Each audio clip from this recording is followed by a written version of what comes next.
Penyakit autoimun sampai saat ini belum dapat disembuhkan. Yang dapat dilakukan hanya mengubah pola hidup menjadi lebih sehat. Penyakit autoimun dapat menimbulkan gangguan kesehatan lain pada tubuh. Salah satunya adalah lupus, dikarenakan sistem kekebalan tubuh justru berbalik menyerang organ tubuh Anda. Lantas bagaimana gejala munculnya penyakit lupus pada orang dengan autoimun? Profesor Iris Reganis, spesialis penyakit dalam konsultan alergi imunologi, akan memaparkannya untuk Anda. Dan hadir juga Riri, seorang autoimun yang menderita lupus, akan berbagi ceritanya untuk Anda pemirsa Hidup Sehat Plus. Kan dengar-dengar Mbak Riri waktu awal sakit tuh gimana sih ceritanya? Waktu awal saya sakit itu dok, kaki saya tuh bengkak gitu kan. Sebenarnya kalau katanya ada yang lemah lesu seperti itu tuh nggak ngerasa di saya, cuma saya tuh nyeri-nyeri sendi terutama di sekitar sendi tangan, Prof. Emang seperti itu ya, Prof, kalau sakit lupus kalau itu? Kalau autoimun atau lupus memang seringkali nyeri sendi itu menonjol. Nah, masalahnya sekarang Riri pernah nggak sih merah-merah di sini kalau kena matahari? Kadang-kadang orang bilang kayak kupu-kupu, atau misalnya kena matahari kok rasanya nggak enak gitu. Pernah nggak kayak gitu? Nah, waktu yang saya alami itu nggak pernah tuh dok yang muka merah-merah itu gitu kan. Makanya agak kaget juga ketika saya ternyata kena autoimun lupus gitu, hanya dari kaki bengkak. Karena ketika kena matahari itu nggak ada merah-merah sama sekali. Memang ada kondisi seperti itu ya dok ya?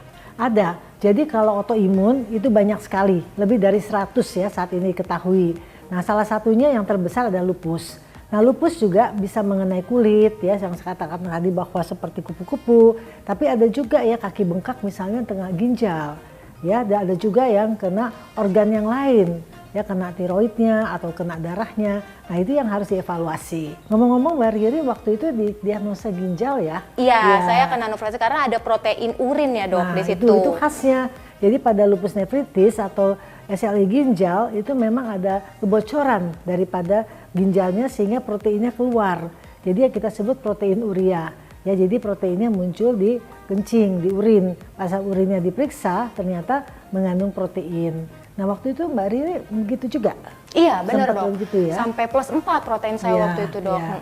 Sempat dibiopsi nggak ya? Ginjal biasa itu dibiopsi. Biasa untuk diagnosa kita biopsi ginjal. Nah, kalau Mbak Riri gimana? Sempat dok, saya sempat dibiopsi ginjal, sempat biopsi ginjal sekali. Memang di situ dinyatakan saya SLE nefritis tersebut dok. Iya. Kemudian dok, seandainya nih ada nggak sih perpindahan, misalnya kan sebelumnya saya di ginjal gitu, ada nggak misalnya nanti kambuh atau nge-flare up tapi ke organ lain atau lari ke kulit gitu, ada nggak sih dok kondisi kayak gitu? Jadi kalau lupus itu kan multi organ, jadi dia bisa kemana-mana. Jadi bisa dia udah kena ginjal, kita harus berhati-hati jangan kena organ yang lain. Ya, karena itu harus diperhatikan diet, pengobatan harus teratur, edukasi kepada pasiennya. Nah, Riri gimana pengobatan terakhir waktu itu? Pengobatan kan terkontrol karena memang sering rutin gitu kan.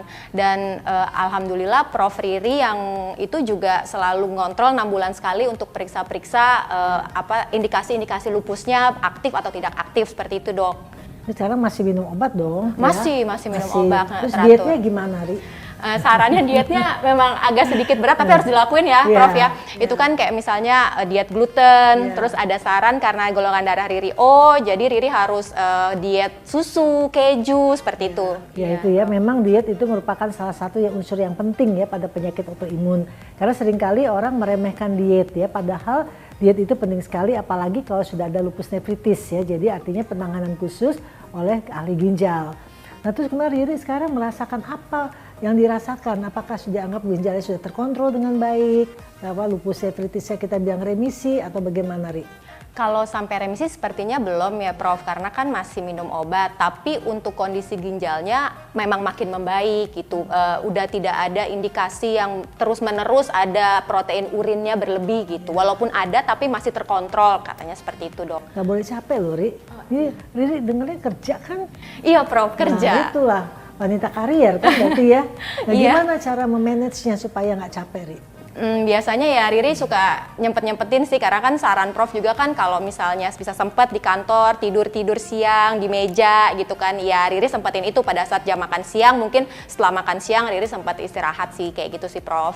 Ya Lebih memang seperti nggak itu. gampang ya Ri, manajemen waktu, apalagi di kantor kan kita nggak disiapin tempat tidur. Jadi kita makan siang, sholat, istirahat sejenak walaupun di meja kita. Nah itu satu hal yang perlu kita terus edukasikan kepada teman-teman yang lain juga. Nah, Prof, kan waktu itu kaki saya awalnya bengkak tuh ya, tiba-tiba gitu. Terus bangun tidur juga matanya tuh bengkak juga gitu. Sebenarnya lupus itu penyebabnya apa ya, Prof? Nah, sebetulnya bukan lupus aja ya, tapi penyakit autoimun sampai hari ini kita nggak tahu sebabnya. Ya, jadi yang kita bisa lihat tuh faktor yang mempengaruhi. Ya, misalnya faktor keturunan, genetik, kemudian faktor stres, itu yang paling banyak ya, stres, kemudian faktor lingkungan, pola hidup, gaya hidup, itu sangat mempengaruhi seseorang. Untuk terjadi, kalau dia bakatnya lupus ya jadi lupus, kalau dia bakat penyakit lain ya penyakit lain. Kan tadi Prof ada bilang keturunan. Memang kalau keturunan kan dari keluarga Riri kan nggak ada nih, maksudnya dari yang langsung mama, papa itu kan nggak ada gitu ya Prof. Nah sekarang ini kan Riri ada anak nih Prof gitu. Ada nggak sih kemungkinan misalnya anak Riri kena gitu ya Prof ya dengan penyakit lupus Ya, yang ini? jadi memang faktor keturunan tidak selalu. Ya buktinya kan orang tua Riri nggak ada yang lupus atau autoimun ya. Nah tetapi bisa saja terjadi genetik.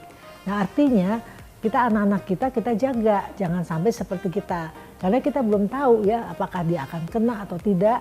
Karena itu kita harus rubah pola hidup kita. Kita rubah, jangan bikin dia stres, jangan bikin sesuatu yang merasa dia jadi tertekan. Nah hal-hal seperti itulah kita teredukasi untuk kita, tapi kita juga akhirnya mengedukasi kepada anak-anak memberikan makanan yang sehat tentunya. Waktu itu pernah waktu Riri hamil kan, waktu itu kan memang lagi kondisinya kan lupus terkontrol, makanya Riri bisa hamil gitu kan. Nah ada cerita di rumah sakit Prof, itu ada pasien yang sakit lupus sampai masuk ICU gitu. Apakah memang ada kemungkinan sakit lupus itu sebahaya itu ya Prof? Ya, jadi penyakit lupus itu ada ringan, sedang, dan berat ya. Ya, kita yang berat itu ya kalau sudah terjadi bisa cuci darah ya. Syukur diri terkontrol dengan baik. Jadi kita bahkan sekarang perbaikan. Kita jangan sampai cuci darah. Ada juga lupus yang kena otak, lupus cerebral, jadi kejang-kejang. Nah itu bisa nggak sadar, akhirnya dirawat di ICU seperti itu. Nah itu yang kita tidak harapkan, penyakit lupus sampai sejauh itu. Karena itu kontrol di awal, diagnosa dini itu sangat amat penting. Jadi kontrol teratur, jadi ikuti apa kata dokternya masing-masing yang merawat pasien tersebut. Gitu. Dan jangan lupa gaya hidup. Kadang-kadang kita merasa udah enak nih badan, wah kerja terus ya begadang, gubrak lagi. Nah itu yang suka terjadi. Jadi kalau orang autoimun rasanya kalau dia udah enak dia lupa, terus makan sembarangan, pola hidup, nanti gubrak lagi baru dia inget lagi. Nah itu yang harus kita jaga. Prof, ada nggak sih resiko yang lebih bisa gampang kena dari soal gender gitu? Apakah laki-laki atau perempuan yang lebih beresiko gitu Prof? Ya, ada nggak? ini pertanyaan bagus sekali Ri. Memang kebanyakan untuk autoimun itu wanita. Ya kenapa wanita? Ya wanita itu bisa 80% loh pada lupus sampai 90%. Dan yang lainnya juga demikian. Karena ada faktor hormonal. Faktor hormonal itu yang seringkali ikut serta ya, jadi faktor estrogen. Karena itu pada wanita yang lupus kita harus persiapkan benar kalau dia untuk hamil, karena faktor hormonal itu sangat bermain di situ.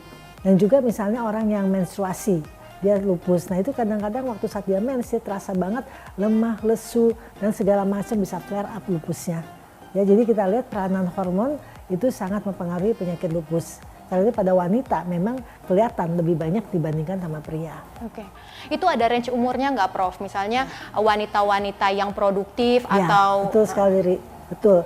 Jadi wanita yang produktif itulah yang lebih banyak dibandingkan yang usia lebih tua. Ya, jadi itu ya, jadi masa-masa produktif karena hormonnya masih baik, ya kan, jadi bisa mempengaruhi di situ.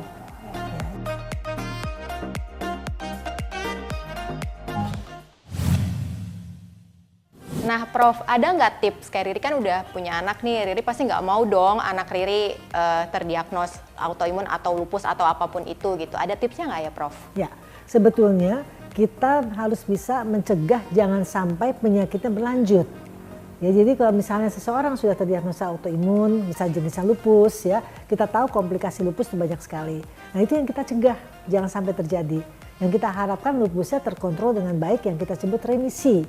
Jadi kalau dibilang sembuh tidak bisa 100% sembuh, tetapi penyakit itu bisa dikontrol dengan baik, mencapai remisi. Ya, di remisi itu bisa tanpa obat, hidup normal, tetapi tetap harus menjaga kondisi bahwa dia tidak seperti dulu lagi. Jadi dia harus jaga pola hidup, pola makan, istirahat, tidak boleh stres, manajemen of stressnya harus dijaga.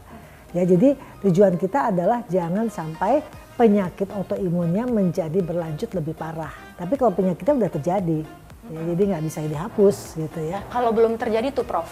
Nah, kalau belum terjadi, ada faktor keturunan, ya kita pola hidup, pola makan, karena kita tidak tahu kita punya bakat atau tidak. Tapi kalau orang yang sudah punya bakat dari keturunannya, misalnya bisa saja ibunya lupus, anaknya Sjogren atau yang lain autoimunnya. Jadi tidak harus selalu lupus.